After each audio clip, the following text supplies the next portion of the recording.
রান্না করতে গিয়ে হঠাৎ চুলার আগুনে হাতের আঙুল পুড়ে গেল। আমি আহ কি করে চিৎকার করে উঠলাম। ছেলে রান্নাঘরে ছুটে এলো। কি হয়েছে মা? আমি আঙুল দেখিয়ে বললাম, পুড়ে গেছে সে আমার হাত ধরে দেখল। তারপর হঠাৎ আমার পোড়া আঙুল মুখে নিয়ে ফু দিতে লাগল। আমি বললাম, কি করছিস? সে বলল, এতে ঠান্ডা লাগবে কি? তার মুখের ভেতরে আমার আঙুল ঠান্ডা হচ্ছিল সত্যিই। একটু পরে সে আমার আঙুল মুখ থেকে বের করল। বলল, এখন ভাল লাগছে? আমি বললাম, হ্যাঁ। সে আমার পোড়া জায়গা হালকা করে চুমু দিল। আমি অবাক হয়ে তাকালাম। সে বলল, মা, তোমার ব্যথা আমার সহ্য হয় না। আমি চাই সবসময় এভাবে তোমার পাশে থাকতে। আমি বললাম, তুই তো থাকিসই। সে আমার 2 হাত ধরে বলল, না মা, আমি স্বামীর মতো থাকতে চাই। আমি বললাম, মানে কি? সে বলল, মা, আমি তোমাকে ভালোবাসি। তোমার সামান্য ব্যথাও আমি সহ্য করতে পারি না। আমি চাই তুমি আমার স্ত্রী হয়ে যাও। আমি সারা জীবন এভাবে তোমার যত্ন নেব। আমার পোড়া হাত কাঁপছিল। আমি বললাম, তুই কি বলছিস? সে বলল, মা, আমি সিরিয়াস। তুমি আমাকে বিয়ে করো। আমি প্রমাণ করে দেব আমি তোমার সবচেয়ে ভালো স্বামী হতে পারব। এই গল্পটি সম্পূর্ণ শুনলে আপনাদের পানি অটোমেটিক বের হয়ে যাবে, সো যত দ্রুত সম্ভব হাতের কাছে টিস্যু নিয়ে বসে পড়ো। বিছানার চাদর যেন নষ্ট না হয় সেটা সম্পূর্ণ খেয়াল রাখার অনুরোধ জানিয়ে গল্পটি এখন শুরু করব। তার আগে সর্বশেষ অনুরোধ, দয়া করে এমন পানি বের করার গল্প নিয়মিত শুনতে আমাদের চ্যানেলটি সকলেই সাবস্ক্রাইব করুন। ধন্যবাদ। হ্যালো বন্ধুরা, আমার নাম পূর্ণিমা খান। আমার বয়স 44 বছর। আমার স্বামীর নাম তাহমিদ খান, বয়স 47 বছর। আমাদের 2 সন্তান, রিয়ান আর সানিয়া। রিয়ান 21 বছর বয়সী, বিশ্ববিদ্যালয়ে পড়ে। সানিয়া 14 বছর বয়সী, স্কুলে যায়। আমি এই গল্পটা বলার আগে বলে রাখি, যা ঘটেছিল তা এতটাই অবিশ্বাস্য যে এখনও মাঝে মাঝে মনে হয় স্বপ্ন দেখছিলাম। কিন্তু হঠাৎ করেই সব পাল্টে গেল। সেদিনই রাতে তাহমিদ বাসায় এসে খুব উত্তেজিত হয়ে বলল, পূর্ণিমা, আমার একটা দারুণ খবর আছে। আমার কোম্পানি আমাকে আমেরিকায় পাঠাতে চায় একটা বড় প্রজেক্টের জন্য। আমি অবাক হয়ে জিজ্ঞেস করলাম, কতদিনের জন্য? তাহমিদ বলল, 3 বছর। এটা আমার ক্যারিয়ারের জন্য অনেক ভালো সুযোগ। আমি বললাম, আমরা সবাই যাব? তাহমিদ বলল, হ্যাঁ, পুরো পরিবার। রিয়ান আর সানিয়া ওখানেই পড়াশোনা করবে। এই খবর শুনে আমার মাথায় যেন বজ্রপাত হল। আমেরিকা গেলে তো রিয়ানের সাথে আমার সম্পর্কের বিশ্বাসটাই শেষ হয়ে যাবে। নতুন পরিবেশে, নতুন মানুষদের সাথে এসব চিন্তা করার সময় পাব না। রিয়ান যখন এই খবর শুনল, তার মুখ ম্লান হয়ে গেল।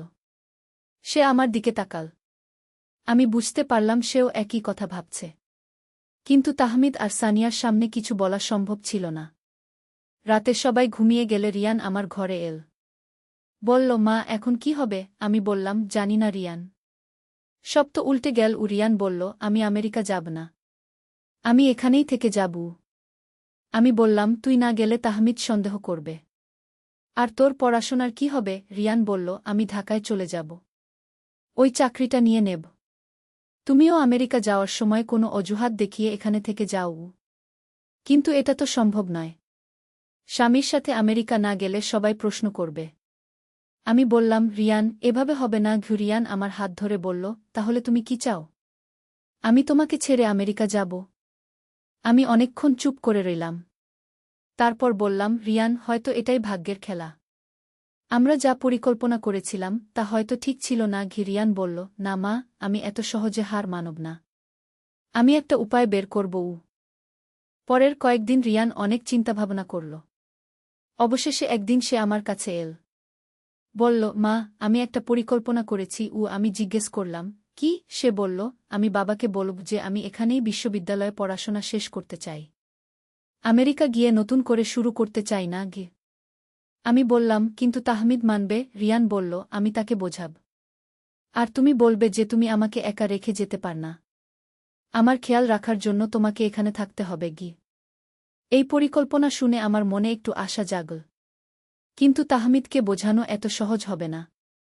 সে খুবই উচ্চাবিলাসী। আমেরিকার এই সুযোগ হাতছাড়া করতে চাইবে না। কয়েকদিন পর রিয়ান তাহমিদের সাথে কথা বলল। বলল, বাবা, আমি আমেরিকা যেতে চাই না। এখানেই পড়াশোনা শেষ করব। তাহমিদ রেগে গিয়ে বলল, কেন? আমেরিকায় কত ভালো সুযোগ পাবি। রিয়ান বলল, আমি এখানেই স্বাচ্ছন্দ্য বোধ করি। আর এই বয়সে নতুন দেশে নতুন ভাষা, নতুন সংস্কৃতিতে মানিয়ে নিতে কষ্ট হবে। তাহমিদ বলল, এসব অজুহাত। তুই যাবি গু? রিয়ান আমার দিকে তাকাল। আমি বললাম, তাহমিদ, রিয়ান না চাইলে জোর করে নিয়ে যাওয়া ঠিক হবে না। আর আমিও তাকে একা রেখে যেতে পার না। তাহমিদ অবাক হয়ে বলল, তুমিও যাবে না? আমি বললাম, রিয়ান এখনো ছোট, একা থাকতে পারবে না। কেউ তো তার দেখাশোনা করবে। তাহমিদ বলল, কিন্তু এটা আমার ক্যারিয়ারের সবচেয়ে বড় সুযোগ। তুমি আমার সাথে না গেলে কেমন লাগবে? আমি বললাম, তুমি যাও, 3 বছর পর ফিরে এসো। আমি আর রিয়ান এখানেই থাকব। তাহমিদ রাগে ফেটে পড়ল। বলল, এ কি কথা? পরিবার ভেঙে দিতে চাও? এই নিয়ে বেশ কয়েকদিন ঝগড়া চল। অবশেষে তাহমিদ একটা সমাধানের কথা ভাবল। সে বলল, তাহলে এটা করি। আমি আর সানিয়া আমেরিকা যাব। তুমি আর রিয়ান এখানে থাক। বছরে একবার দেখা হবে।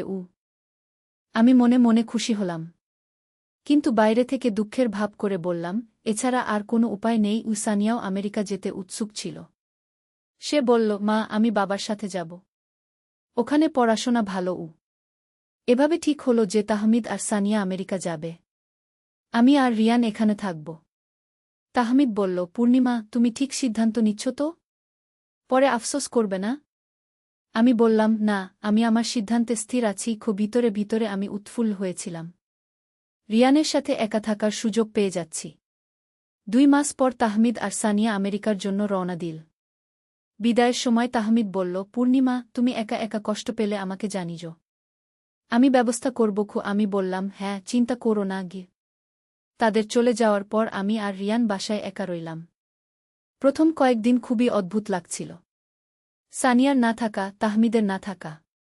কিন্তু রিয়ানের সাথে এই নতুন জীবন শুরু করার উত্তেজনায় আমি ভরপুর ছিলাম। কিন্তু আসল ধাক্কা এলো তার পরের সপ্তাহে। একদিন সকালে আমি অসুস্থ বোধ করলাম। বমি বমি ভাব, দুর্বলতা। রিয়ান চিন্তিত হয়ে ডাক্তার দেখাতে নিয়ে গেল। ডাক্তার পরীক্ষা করে বললেন, আপনি গর্ভবতী। এই কথা শুনে আমি আর রিয়ান দুজনেই হতবাক হয়ে গেলাম। আমার বয়স 44। এই বয়সে গর্ভধারণ, আর সেটাও তাহমিদের সন্তান। ডাক্তার বললেন, প্রায় 2 মাসের গর্ভ। বাসায় ফিরে আমি আর রিয়ান দুজনেই চুপ করে বসে রইলাম। রিয়ান প্রথমে কিছু বলল না। তারপর বলল, মা, এখন কি করব? আমি বললাম, জানি না। রিয়ান বলল, বাবাকে জানাবে? আমি ভাবলাম, তাহমিদকে জানালে সে হয়তো আমাকে আমেরিকা চলে যেতে বলবে। আর তাহলে রিয়ানের সাথে আমার সম্পর্কের সব পরিকল্পনা শেষ। আমি বললাম, এখনই নয়, আগে দেখি কি করা যায়। রিয়ান বলল, মা, তুমি চাইলে কথাটা পুরো বলল না, কিন্তু আমি বুঝতে পারলাম সে গর্ভপাতের কথা বলতে চেয়েছিল।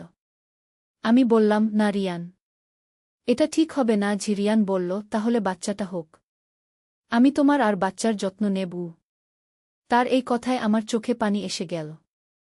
আমি বললাম, রিয়ান, তুই কত ভালো, কিন্তু এটা তো তোর বাবার সন্তান। রিয়ান বলল, আমার কাছে ওটা তোর সন্তান, আর তাই আমার কাছে গুরুত্বপূর্ণ। এভাবে আরও 3 মাস কেটে গেল। আমার পেট একটু বড় হতে শুরু করল। রিয়ান আরও যত্নশীল হয়ে উঠল। ডাক্তারের কাছে নিয়ে যেত, পুষ্টিকর খাবার করে দিত, রাতে পায়ে মালিশ করে দিত। একদিন তাহমিদের ফোন এল। সে বলল, পূর্ণিমা, কেমন আছো? রিয়ান কেমন? আমি বললাম, ভালো আছি। রিয়ান খুব যত্ন নিচ্ছে। তাহমিদ বলল, ভালো। আমি আর সানিয়া ভালো আছি। কাজ অনেক চাপু। তার সাথে কথা বলতে বলতে আমার মনে হল, আমি তাকে কত বড় একটা মিথ্যা বলে যাচ্ছি। কিন্তু অন্য উপায় কি? এই অবস্থায় সত্য বলা সম্ভব নয়। আরও 2 মাস পর আমার প্রসবের সময় হল। রিয়ান আমাকে হাসপাতালে নিয়ে গেল। একটি সুস্থ মেয়ে সন্তান জন্মগ্রহণ করল। রিয়ান খুশিতে কেঁদে ফেল। বলল, মা, বাচ্চাটা কত সুন্দর। আমি বললাম, রিয়ান, তোর বাবাকে খবর দিতে হবে। রিয়ান বলল, হ্যাঁ মা। কিন্তু তুমি কি বলবে? আমি ভাবলাম। তারপর বললাম, বলব যে বাচ্চাটা প্রিম্যাচিওর হয়েছে। আরও কিছুদিন হাসপাতালে থাকতে হবে। তাহমিদকে ফোন করে জানালাম। সে খুব খুশি হয়ে বলল, সত্যি? আমি বাবা হয়েছি আবার? বাচ্চাটা কেমন? আমি বললাম, মেয়ে। খুব সুন্দর, কিন্তু একটু আগে জন্মেছে। তাই ডাক্তার আরও কিছুদিন হাসপাতালে রাখতে বলেছেন। তাহমিদ বলল, ঠিক আছে। আমি আসতে পারছি না কাজের জন্য। তুমি রিয়ানের সাথে সব সামলাও। আমি বললাম, হ্যাঁ ঠিক আছে গু। হাসপাতাল থেকে ছাড়া পেয়ে আমরা বাসায় ফিরলাম। রিয়ান বাচ্চার জন্য সব ব্যবস্থা করে রেখেছিল। দোলনা, কাপড়-চোপড়, খেলনা, সব কিছু। বাচ্চার নাম রাখলাম অনন্যা। এভাবে আরও 6 মাস কেটে গেল। রিয়ান অনন্যার বাবার মতো যত্ন নিতে লাগল। রাতে বাচ্চা কাঁদলে উঠে দেখত, দুধ খাওয়াত, কাপড় পাল্টাত। আমি দেখে অবাক হতাম। একটা ছেলে কি করে এত স্বাভাবিকভাবে বাচ্চার যত্ন নিতে পারে? একদিন আমি রিয়ানকে জিজ্ঞেস করলাম, রিয়ান, তুই কি অনন্যাকে নিজের বোন মনে করিস? রিয়ান বলল, না মা। আমি ওকে নিজের মেয়ের মতো ভাবি। তোর মেয়ে মানে আমার মেয়ে কি? তার এই কথায় আমি মুগ্ধ হয়ে গেলাম। সত্যি রিয়ান একজন অসাধারণ মানুষ। তার হৃদয় কত বড়। অন্যের সন্তানকেও নিজের সন্তানের মতো ভালোবাসতে পারে। কিন্তু এই সব কিছুর মধ্যেও আমি জানতাম যে একদিন না একদিন তাহমিদ দেশে ফিরবে। তখন এই গোপন জীবনের সব প্রকাশ পেয়ে যাবে। সেই ভয়ে আমি সব সময় থাকতাম। 1 বছর পর তাহমিদের ফোন এল। সে বলল, পূর্ণিমা, আমার প্রজেক্ট শেষ হওয়ার আরও 2 বছর বাকি। কিন্তু আমি ছুটি নিয়ে 1 মাসের জন্য দেশে আসছি। অনন্যাকে দেখব। না, সবটাই সত্য। রিয়ান যখন আমার হাত মুখে নিয়ে ঠান্ডা করে দিল, সেই মুহূর্ত থেকেই যেন আমার জীবনে একটা অদ্ভুত পরিবর্তন শুরু হলো। তার কথা শুনে আমি অনেকক্ষণ চুপ করে রইলাম। তারপর বললাম, রিয়ান, তুই কি বলছিস জানিস? এসব কথা বলতে নেই কি, কিন্তু সে আমার হাত ছাড়ল না। বরং আরও জোরে ধরল। বলল, মা, আমি জানি এটা অস্বাভাবিক শোনাচ্ছে। কিন্তু আমার মন বলছে এটাই সত্য। আমি তোমাকে ভালোবাসি। আমি তার হাত সরিয়ে দিয়ে রান্নাঘর থেকে বেরিয়ে যেতে চাইলাম। কিন্তু সে আমার পথ আটকে দাঁড়াল। মা, আমার কথা শোনো। আমি জানি এটা হঠাৎ। কিন্তু আমি অনেক দিন ধরে ভাবছি এই ব্যাপারে। আমি বললাম, রিয়ান, তুই পাগল হয়ে গেছিস নাকি? আমি তোর মা, তুই আমার ছেলে। এসব কথা বলা ঠিক নয়। সে বলল, কিন্তু মা, প্রকৃতিতে এমন সম্পর্ক আছে। আর আমরা তো রক্তের সম্পর্কে নেই। আমি দত্তক নেওয়া। এই কথা শুনে আমি থমকে গেলাম। হ্যাঁ, রিয়ান ঠিকই বলেছে। সে আমাদের দত্তক নেওয়া ছেলে। তার বয়স যখন মাত্র 6 মাস, তখন আমরা তাকে পালক হিসেবে নিয়ে এসেছিলাম। তারপর আইনত দত্তক নেওয়ার সব প্রক্রিয়া সম্পন্ন করেছিলাম। কিন্তু এতদিন আমরা কেউই এই বিষয়টি নিয়ে ভাবিনি। রিয়ান আমাদের নিজের সন্তানের মতোই ছিল। এমনকি সে নিজেও জানত যে সে দত্তক। কিন্তু কখনো এভাবে ভাবেনি। আমি বললাম, হ্যাঁ, তুই দত্তক। কিন্তু তাই বলে কথা শেষ করতে পারলাম না। সে এগিয়ে এসে আমার 2 গাল হাতে নিয়ে বলল, মা, আমি জানি এটা অস্বাভাবিক। কিন্তু আমার হৃদয় বলছে এটাই ঠিক। আমি তোমাকে একজন নারী হিসেবে ভালোবাসি। তার কথা শুনে আমার মাথা ঘুরতে শুরু করল। আমি বসে পড়লাম রান্নাঘরের চেয়ারে। রিয়ান আমার পাশে হাঁটু গেড়ে বসল। বলল, মা, তুমি চিন্তা করো। আমি অপেক্ষা করব। কিন্তু প্লিজ আমার প্রস্তাবটা ভাবো। আমি বললাম, রিয়ান, এই ব্যাপারে তোর বাবার সাথে কথা বলেছিস? সে মাথা নেড়ে বলল, না। প্রথমে তোমার মতামত জানতে চেয়েছিলাম। আমি বললাম, তাহলে তোর বাবাকে এসব কিছু বলিস না। আগে আমাকে ভাবতে দে। সেদিন সারারাত আমি ঘুমাতে পারিনি। রিয়ানের কথাগুলো বারবার মনে পড়ছিল।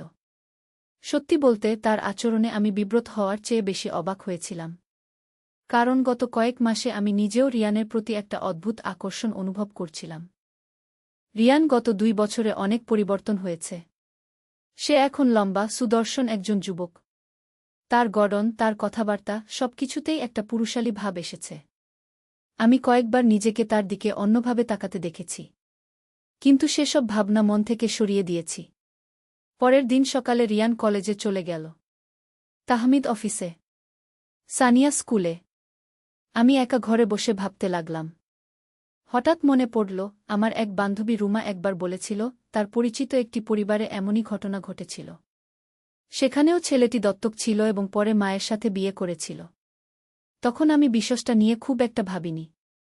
কিন্তু এখন মনে হচ্ছে হয়তো এটা এতটা অস্বাভাবিক নয়। অন্তত আইনগতভাবে কোনো সমস্যা নেই, কারণ আমরা রক্তের সম্পর্কে নেই। দুপুরে রিয়ান কলেজ থেকে ফিরল। আমি তখন বারান্দায় বসে সেলাই করছিলাম। সে এসে আমার পাশে বসল। বলল, মা কাল রাতে তুমি ঘুমাতে পারোনি।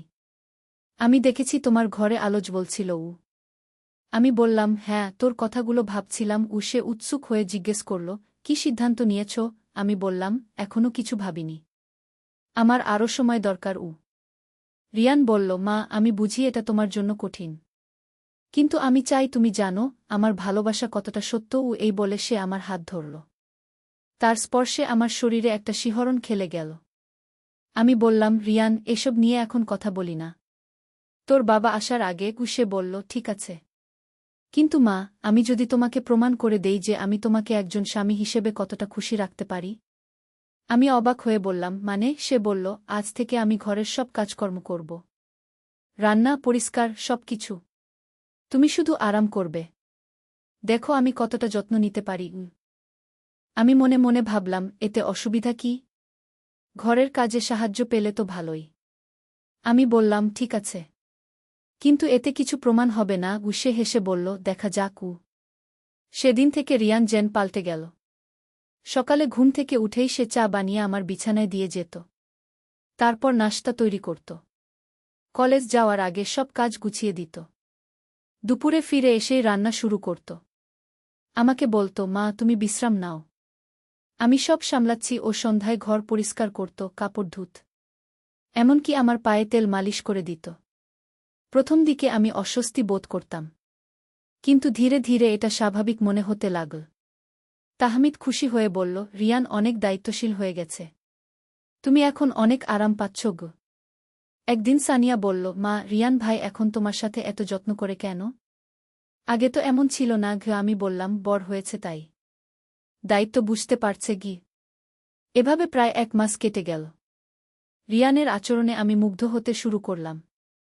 সত্যি বলতে তাহমিদ এতটা যত্ন কখনো নেয়নি। রিয়ান আমার ছোট ছোট প্রয়োজনের কথাও খেয়াল রাখত। যেমন আমি কোনো রান্না খেতে পছন্দ করি, কখন আমার মাথা ব্যথা হয়, কোনো সময় আমি বিশ্রাম নেই। একদিন সন্ধ্যায় তাহমিদ অফিসের কাজে বাইরে গিয়েছিল। সানিয়া বান্ধবীদের বাসায়। আমি আর রিয়ান বাসায় একা। রিয়ান রান্না করছিল। আমি তার কাছে গিয়ে বললাম, রিয়ান তোর প্রমাণ হয়ে গেছে গি। সে চমকে পিছন ফিরে তাকাল। মানে? আমি বললাম, তুই সত্যিই একজন ভালো স্বামী হতে পারবি। তোর যত্নে আমি খুব খুশি। তার মুখে বিরাট হাসি ফুটে উঠল। সে বলল, তাহলে তুমি রাজি? আমি অনেকক্ষণ চুপ করে রইলাম। তারপর বললাম, রিয়ান এই ব্যাপারে অনেক কিছু ভাবতে হবে। তোর বাবার কি হবে? সানিয়ার কি হবে? সমাজ কি বলবে? রিয়ান বলল, মা এসব নিয়ে আমি ভেবেছি। আমরা চাইলে অন্য কোথাও চলে যেতে পারি, নতুন পরিচয় নিয়ে থাকতে পারি। বাবা আর সানিয়ার জন্য আর্থিক ব্যবস্থা করে দেবগু। আমি বললাম, কিন্তু তোর বাবা তাহমিদ? সে আমাকে এত ভালোবাসে, আমি তাকে ছেড়ে কিভাবে যাব? রিয়ান বলল, মা আমি বুঝি এটা কঠিন। কিন্তু তুমি কি খুশি বাবার সাথে? এই প্রশ্নটা আমাকে ভাবিয়ে তুলল। সত্যি বলতে বিয়ের পর থেকেই তাহমিদের সাথে আমার সম্পর্ক একটা রুটিনের মতো হয়ে গিয়েছিল। তার কাজ নিয়ে এত ব্যস্ততা যে আমার দিকে খেয়াল করার সময় নেই। অনেক সময় মনে হয় আমি শুধু একটা গৃহিণী, স্ত্রী নই। আমি বললাম, রিয়ান আমি বুঝতে পারছি না কি করব। সে এগিয়ে এসে আমার কাঁধে হাত রাখল। বলল, মা আমি তোমাকে কোনো চাপ দিতে চাই না। তুমি যা সিদ্ধান্ত নেবে আমি মেনে নেব। কিন্তু জানো, তোমাকে খুশি দেখতে চাই। তার এই কথায় আমার চোখে পানি এসে গেল। আমি বললাম, তুই কত ভালো রিয়ান। কিন্তু এই সিদ্ধান্ত নেওয়া এত সহজ নয়। সে আমার চোখের পানি মুছে দিয়ে বলল, আমি জানি মা। তুমি সময় নাও, আমি অপেক্ষা করব। সেদিন রাতে আবারও আমি ঘুমাতে পারলাম না। মনে হচ্ছিল একটা ভয়ানক ঝড়ের মধ্যে আছি। একদিকে তাহমিদ, সানিয়া, আমার বর্তমান জীবন। অন্যদিকে রিয়ান, যে আমাকে এত ভালোবাসে, এত যত্ন করে। পরের দিন দুপুরে রিয়ান বাসায় ফিরে দেখে আমি অসুস্থ। জ্বর এসেছে। সে ঘাবড়ে গিয়ে বলল, মা কি হয়েছে? আমি বললাম, কিছু না, সামান্য জ্বর। সে তৎক্ষণাৎ ডাক্তার ডাকতে চাইল। আমি বললাম, দরকার নেই। রিয়ান সারাদিন আমার পাশে বসে থাকল। মাথায় ভেজা কাপড় দিত, ওষুধ খাওয়াত, খাবার করে দিত।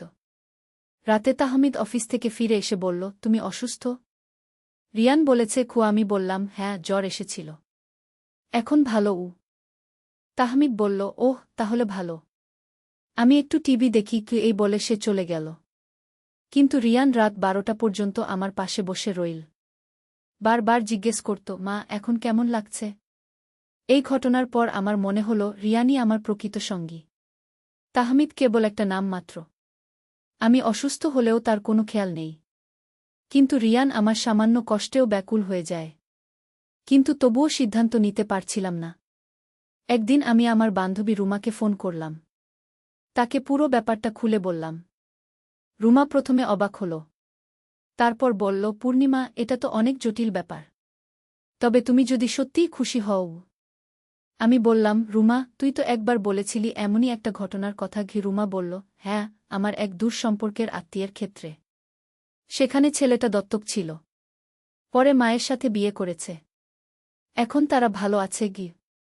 আমি জিজ্ঞেস করলাম, সমাজে কোনো সমস্যা হয়নি? রুমা বলল, প্রথমে কিছু কথাবার্তা হয়েছিল। কিন্তু তারা অন্য জায়গা চলে গেছে। এখন নতুন পরিচয় নিয়ে থাকে। রুমার কথা শুনে আমার মনে একটু সাহস এল।